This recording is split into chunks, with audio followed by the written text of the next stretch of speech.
wanted to ask you just a little bit more about marketing. I won't keep you all night because I know you've got a 5 a.m. Wake up call, and you've got a big day tomorrow with your book launch. Although through the magic of time travel, it is tomorrow for esteemed audience. The book is available now. Go get your copy of Hoax for Hire. But let's talk about your plans for launching. What are you doing to launch Hoax for Hire other than being on this amazing podcast and letting everybody know it's available?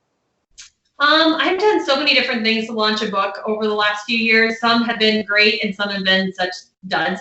But I have, one of the things, my favorite things that I do is I've connected with my local library, the Zionsville Public Library, and we do a big launch event for each one of my books where kids can sign up. They provide like a fun themed snack. I do a big book talk involving my book. So, for example, for this one, I'm talking about the crazy cryptids that went into the book and the research that went into the book, and then we have a local independent bookstore, the 4Kids bookstore, come in and sell books. And it's just a fabulous event. My first Edge of Extinction event was good.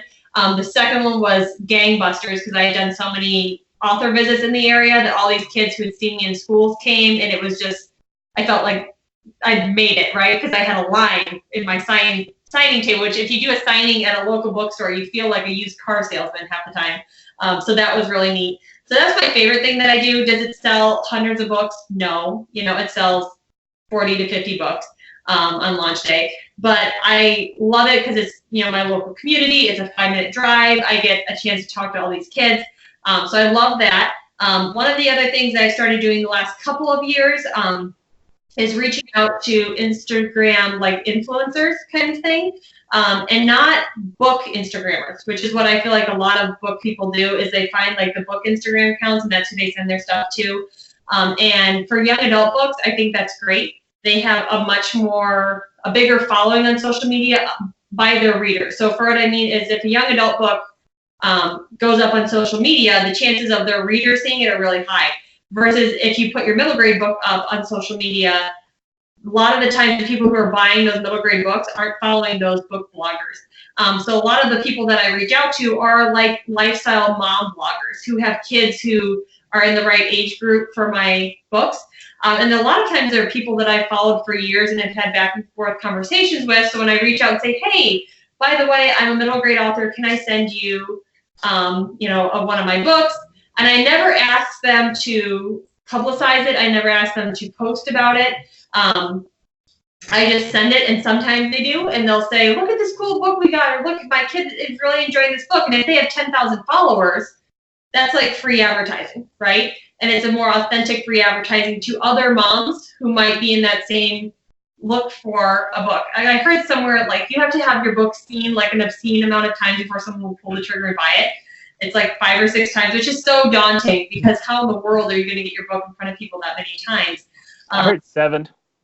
Yeah, I mean, it's high, right? So how are you supposed to do that? So I've been reaching out to Instagram bloggers. I send them like cool author, you've gotten some of my fun swag stuff before. So for this one, for example, I send a little Nessie ladle.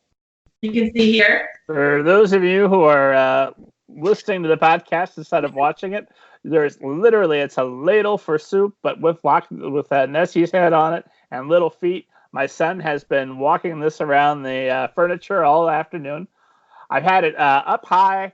Oh, I think you gave this to me a couple of months ago, and I was so excited about it, and I had it up high where he couldn't reach it, and I took it down today to get ready for the show, and of course, it's got little teeth marks on it. So a huge hit with 5-year-olds.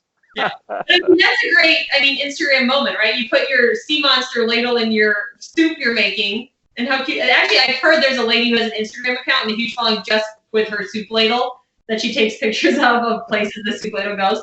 Another thing I send out, like for this book, I did a little Nessie bookmark that goes in the top that's really cute. I bought a bunch of, which I don't think you got these because I just recently found them. I put like a Yeti or a Bigfoot bumper sticker kind of thing in. Ooh, I didn't get one. This interview is over.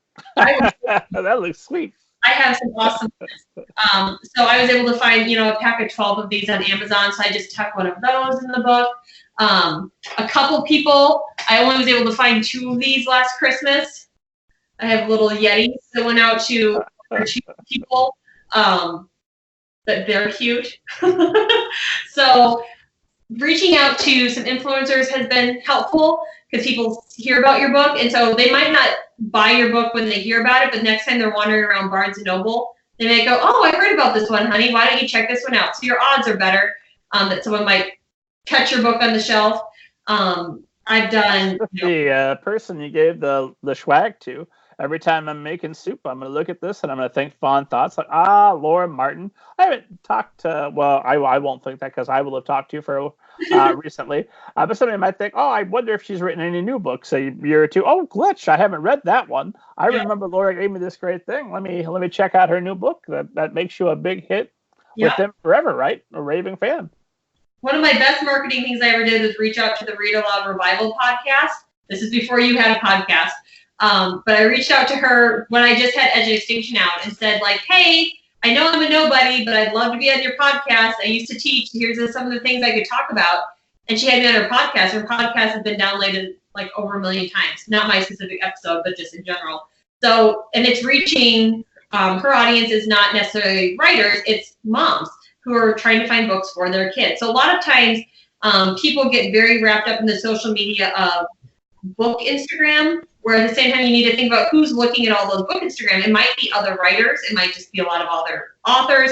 But you want to look at who's your market. My market is moms. I'm trying to find moms who are looking for books for reluctant readers, which is really my pitch, is that my books are really good for the kids who don't like reading, because that was one of my big passions when I wrote them. So I'm looking to market to moms who have kids who might not be into reading yet. So where do I find those moms at? And actually, one of the most successful things that I do sometimes, which sounds so stupid, it's very small scale, but if you go to a bookstore, you go to Barnes & Noble and you set up and do a book signing, like I said, you're like a used car salesman. It's very hard to get anyone to make eye contact, let alone approach your table to check out your books. Versus if I just walk into Barnes & Noble and like scout out my books on the shelf and grab them to sign them and bring them up to the front desk, I sell those books by hand every single time. Like they never get put back on the shelf. Someone will hear me talking to, the person behind the counter, asking for the author signs, and they'll be like, wait, who are you? What are these books? And I'll stand there and pitch these books, and literally I will do an Instagram post or, on Instagram stories and be like, hey, I'm walking in, Barnes & Noble in Noblesville, and I'm going to sign books, and I'll have to be like, sorry, there's no signed books. They all just sold. So just lurking around bookstores, carrying your books around, sells books every time. Whereas if you sit behind a table, all of a sudden you're a salesperson and nobody wants to talk to you, which I think is very weird, but it's true. It is. I'm an author. I've been at that table trying to sell books, and if I walk into a Barnes and Noble and I see somebody has a table with the book I'm not interested in, I do the I can't see you. I'm going to keep walking. Yeah. Excuse me, man. Mm-hmm. I did do a signing once with somebody who's the best hand seller I've ever seen, where she would walk up, she would meet somebody as they were walking wherever they were in the aisle and put her book in their hand as they were talking. Or as she was introducing herself, she'd say, hi, and they've already got the book in their hand, and she'd say, read the first paragraph of this book and tell me it's not a story that grabs you. And who's going to say no? Obviously, the author.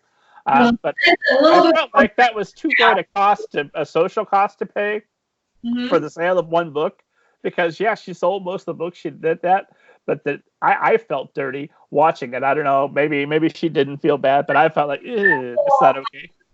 Signings at bookstores have been when I have something else to talk about. For example, there was one signing for Edge of Extinction where they set me up front, which I prefer than don't stick me in the corner where I don't see anybody. Stick me in the front or stick me in the children's section.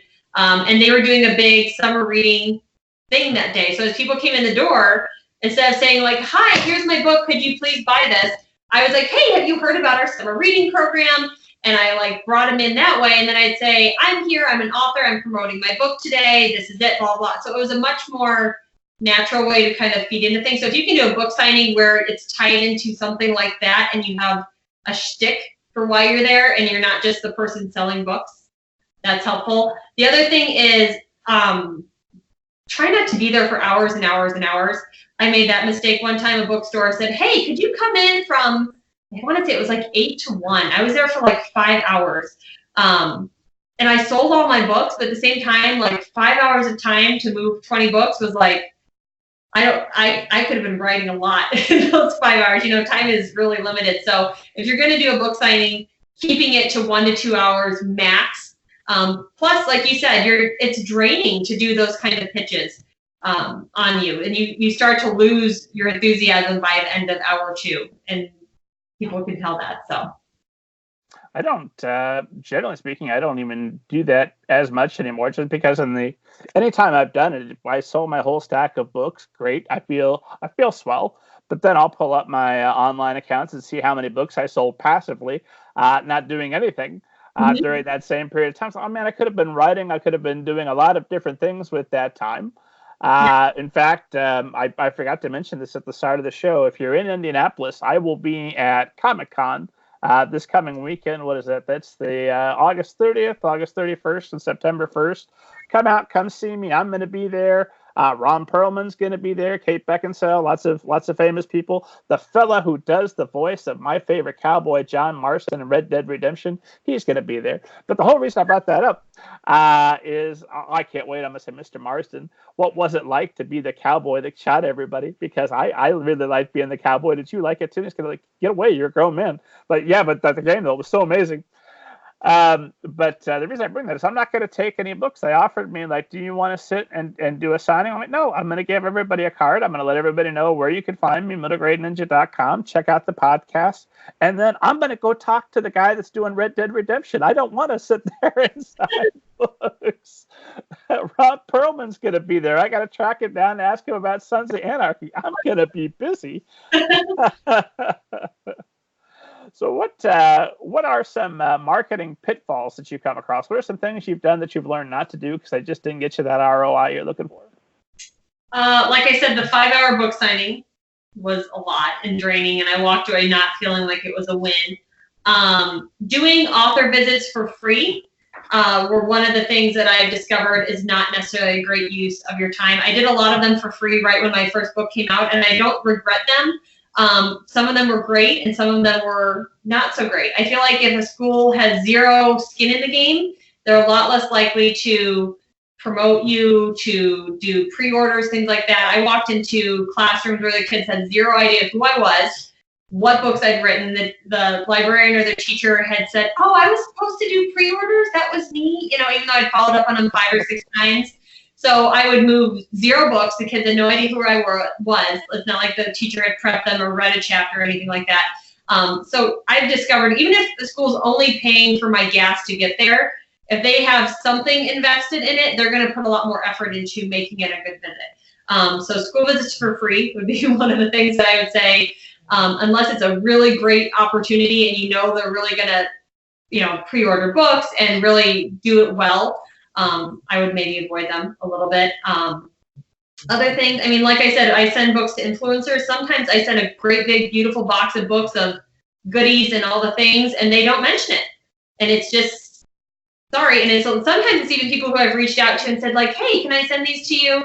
And nope, they don't mention them. I actually saw one book like on a shelf in someone's Instagram book post. I'm like, so they got them. They just chose not to mention them, which is fine. And you're going to have dead ends like that.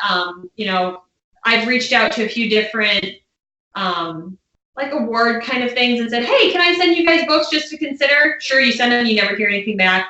But that's all par for the course. You know, you might send out 10 things that have nothing happen and one thing that had a great return on your effort. So marketing wise, that's been one of those things. I'm trying to think what else I've done. I've done a Facebook ad. You know, I paid a videographer to put together kind of like a preview thing for one of my books and did it on Facebook. I don't think I had a great return on that for the money that I put into it. I don't think it was worth it. But again, it was one of those things I wanted to try and see and throw it at the wall and see if it stuck. And I think if you are afraid to fail, you're never going to find something that works. It's kind of like with writing. You have to be okay to have some writing that stinks because you're going to get to something better. So I feel like the longer I've been doing this, the better I've gotten at marketing my books and figuring out what's worth your time and what's the best bang for your buck. But again, I'm probably going to make mistakes along the way in this marketing as well. And just hope that some of them go well and, you know, do your best from there.